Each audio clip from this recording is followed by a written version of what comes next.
Today I want to share the top 15 items that are potentially wasting space in your home. Space is valuable and we always want more of it. These things might be taking up space and maybe you haven't even noticed because they've always been in your home. Number one are those really big entertainment centers that take up the entire wall. I know those were really popular before 2010, and surprisingly, a lot of people still have these in their home.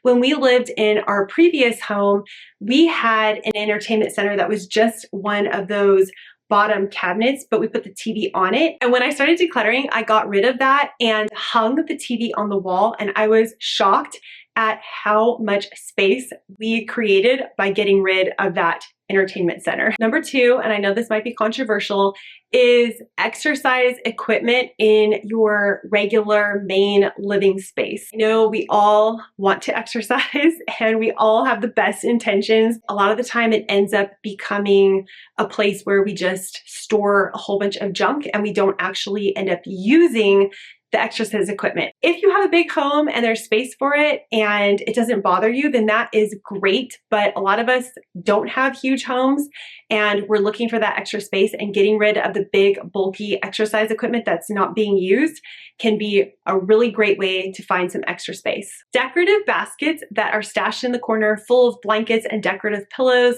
those can take up a lot of space and make your place feel cluttered, especially if you live in a smaller space.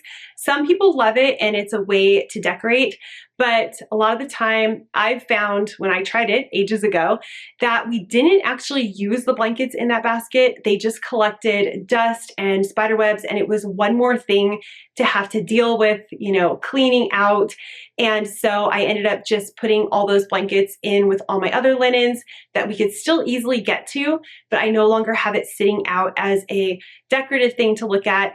And I do understand why people want to have some decor, and if that is your decor, that is awesome. But if you're looking for space and you don't want an extra chore, that might be something you might want to look into clearing out. Number four is the entryway table. And this looks so beautiful in a really large home. I actually love seeing entry tables and kind of an entry dropping ground where you can organize things. It is so beautiful. But a lot of us that live in smaller homes, I'm one of those people, I do not really have a large entryway. We have a very narrow hall when you walk in our front door, and there's no possible way to add an entry table. I actually thought about it, and then I stopped myself and said, no, the reality is I will be tripping and crashing into whatever kind of table I would try to put there, and therefore it's just not for me. So even though it is beautiful, it definitely is not for every home and could be wasting a lot of space. So even though I talk about decluttering and simplifying on my channel, I love home decor, but I just try to do it in my own kind of more minimal, simplified version so I don't have a lot of stuff out all the time. But one thing that I've seen in a lot of Pinterest photos and home decor photos is a sitting area at the end of the bed. So you have your large bed and then you have kind of a bench or even a couch sometimes at the end of the bed.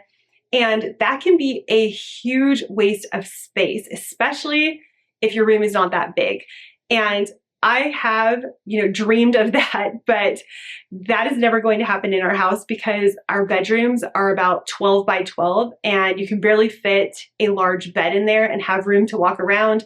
So if you find that your room is looking extra small, the best thing to do is see what you can remove to make it feel a lot larger. Let's talk about coffee tables, stools, and side tables.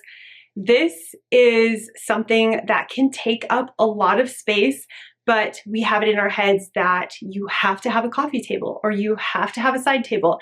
And yes, they come in handy in a lot of instances, but I do not have a coffee table in our main living room because one, we have kids, and I think it is way more valuable to have that open floor space for them to be able to play on the floor. I also love that I can walk into my living room without having to go around a big table in the middle of everything. And I also like that it is not a dumping ground for cups and junk. I know toys would just be left out on top of that, which would just be one more thing to have to clear off all the time, and dust. So if you're looking for more floor space in your living area, you might want to get rid of big, bulky coffee tables. My mom also does not have a coffee table in her house, and she said she just likes the open look of that. You know, if you are a person who eats a lot in your living room, that might be different for you. I think we're just stuck on the fact that you have a living room, you have to have a coffee table. Also extra stools, poofs, and little, you know, square storage things. I actually have one of those. Too many of those can also tend to make a space look cluttered and very small, because if you have those around the edge of a wall, that just makes your space feel that much smaller. That, as well as the coffee table, is something to think about if you are looking for more space. And of course, all of these ideas are just that. They're ideas. So don't be upset if you have one of these things, because of course I have some of this stuff too. I just have noticed a lot of the time, if I want my place to look a lot more open and breezy, clearing some of this stuff out really does help. Extra chairs in your bedroom or in your bathroom. I've actually seen chairs and stools and things like that in bathrooms. This could literally never happen in our house because our bathrooms are so small, but I don't really understand the point of any chair that isn't being used. So if it's a chair that you use all the time, this makes perfect sense. But if it's kind of like a decorative thing, a lot of the time it can just end up being a place where you throw your dirty clothes, or you set all the things you don't really know what to do with right away, and it can be a dumping ground for clutter.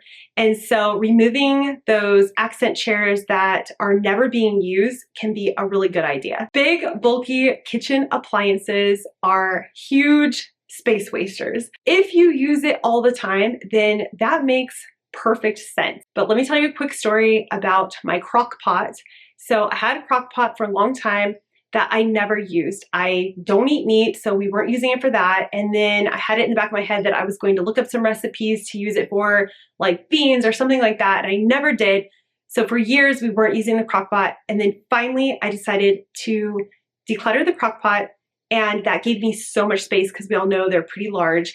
And then I actually convinced my mom to declutter hers after she told me she hadn't used it for years. And it was shocking how much space she gained in her pantry cupboard, where she could now fit things that she used all the time and didn't have a place for. Big, bulky appliances that you never use or very rarely use are a great thing to look at decluttering in case you're looking for some more counter space or pantry cupboard space. Really large furniture. And I don't just mean furniture where there's more seating or tables that are longer that you are going to actually use. I'm talking about furniture that is actually very bulky. So I've noticed whenever we go to a furniture store, or even some of the trends online, is for furniture to be extremely large. For instance, the arm rest on the couch is really, really wide, and the back, you know, of the couch is just super, super deep. I'm not talking the sitting area, the back of the couch. And there's just all this extra bulk to the furniture, and that can take up so much space. When we were looking at a furniture store not that long ago, because we were redoing our kitchen, we wanted to get some ideas, and it was there, so we jumped in there. And I was shocked at how the styles of the furniture were just so big and bulky. And if you live in a smaller place, that's going to take up a lot of space. So you might want to look into getting furniture that is just more streamlined and doesn't have so much bulk all around it. Curio cabinets or shelving units that only display decorative things or stuff that you don't use.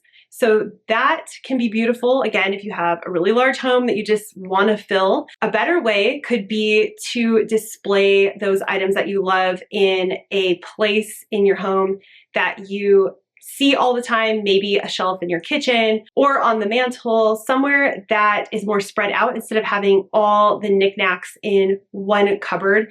And I'm not throwing shade at anybody, because my mom has 2 of these cupboards, and in her home, it works perfectly because she has the space for it. But in all honesty, if you don't, it might make sense to get rid of those cupboards and just try to integrate the things you love into your decor that is throughout your home.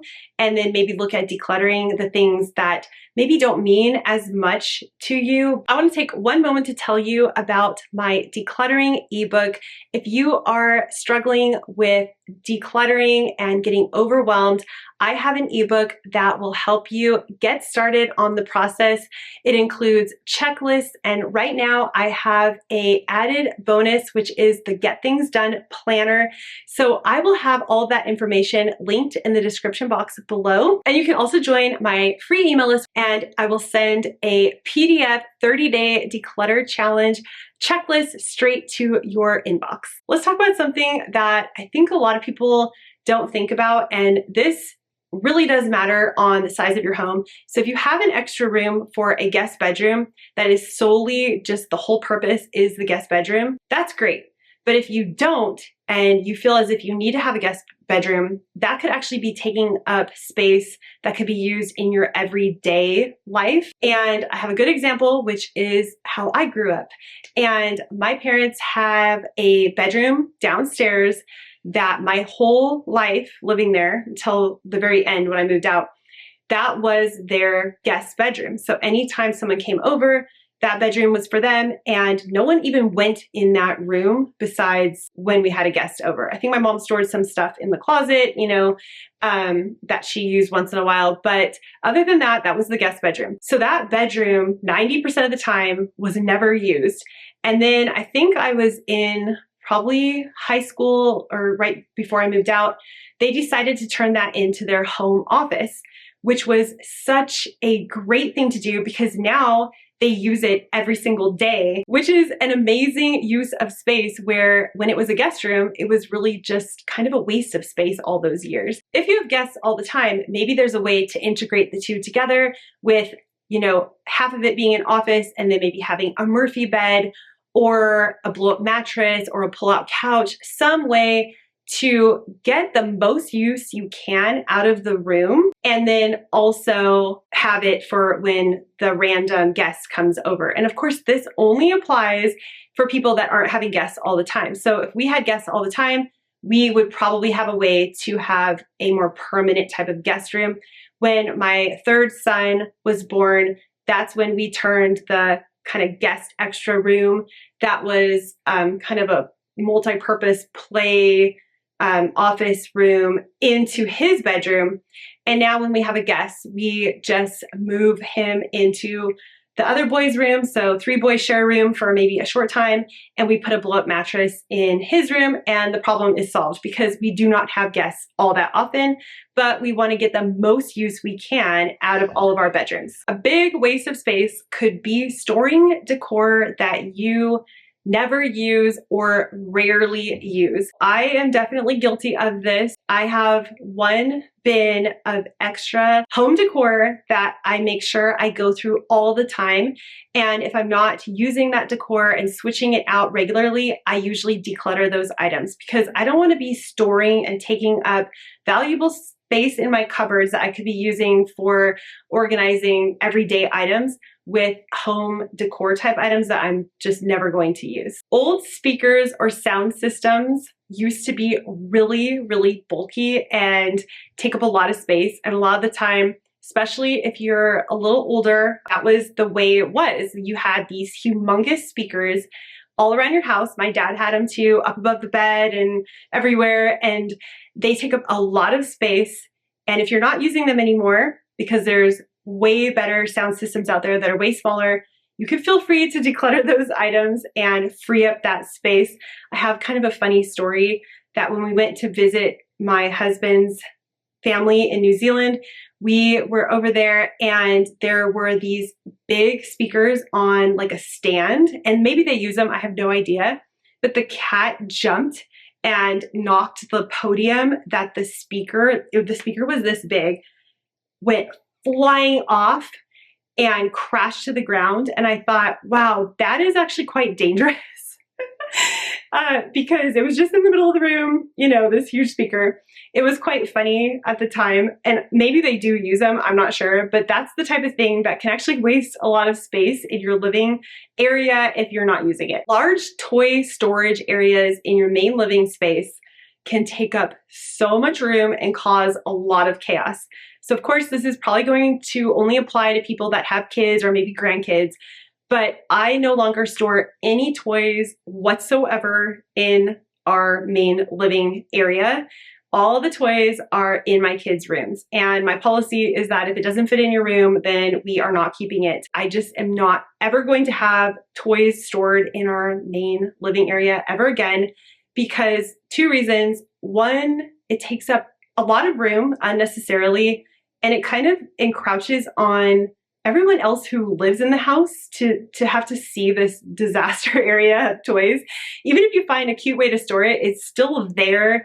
And then also the kids tend to pull it all out because it's always there and they can always see it, leave it out and then walk away, forget that it's there.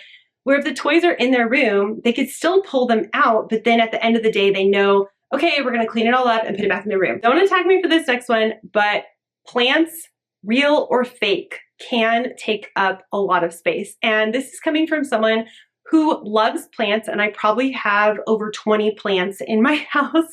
So I'm definitely not saying don't have plants in your house or plants are bad in any way, but I do have to say that they take up a lot of space. And right now, as I'm filming this, we have a snake plant in our bedroom that has, I think it's dying, I'm not sure. I mean, it's still green, but all the things have literally fallen down and they're everywhere.